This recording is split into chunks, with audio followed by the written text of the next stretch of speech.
السلام علیکم. وعلیکم میں السلام حبیب ورحمۃ احمد اللہ. ممبئی سے. میرا سوال یہ تھا، میں نے آپ کو ایک اسکرین شاٹ حرم شریف کی آفیشیل پیج پر یہ ماہ رجب کے متعلق دعا لکھی ہے، اور حال ہی میں نے آپ کا ویڈیو دیکھا تھا کہ اس کی سند ضعیف ہے. تو یہ جو تضاد ہے اس میں وضاحت فرما دیجیے اس کی. نحمدہ ونصلی علی رسول الکریم، اما بعد. تضاد نہیں ہے، آپ اس کو تضاد نہ کہیں.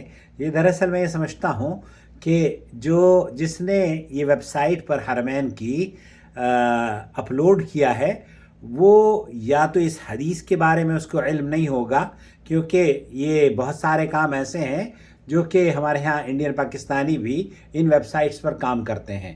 البتہ جو میں آپ سے کہنا چاہتا ہوں، تضاد نہیں ہے، کیونکہ اس میں انہوں نے یہ نہیں کہا ہے کہ یہ حدیث ہے.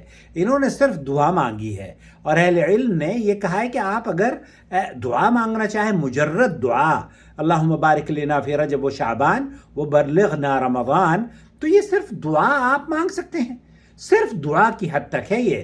لیکن یہ کہنا کہ یہ نبی کریم صلی اللہ علیہ وسلم مانگا کرتے تھے، تو اس لیے اس کی صحیح سند کی روایت جب تک کہ نہیں ملے گی، تب نبی کریم صلی اللہ علیہ وسلم تک اس کو ہم حدیث نہیں کہیں گے. جو روایت پیش کی جاتی ہے شیخ محمد بن صالح العثیمین نے، میری ویڈیو میں آپ نے دیکھا ہوگا، انہوں نے اور کئی علماء نے شدید تنقید کا مظاہرہ کیا ہے اس پر. اور میں نے جو سوال بھیجا تھا اس میں بھی کسی نے مجھ سے سوال کیا تھا نا، اس میں بھی انہوں نے یہی کہا تھا کہ شیخ سدیس کی آواز میں انہوں نے سنا ہے. اب شیخ سدیس نے یہ نہیں کہا کہ یہ حدیث صحیح ہے. شیخ سدیس یہ کہہ رہے ہیں اللہم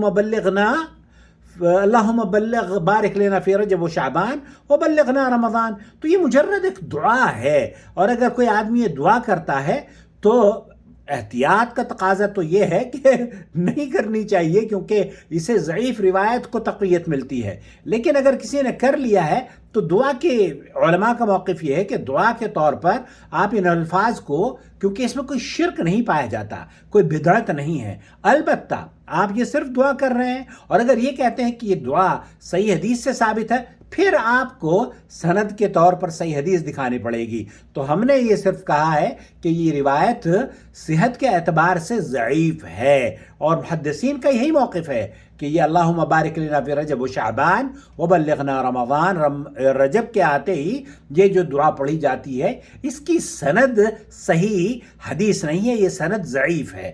میرے خیال سے کنسپٹ کلیئر ہو گیا ہوگا.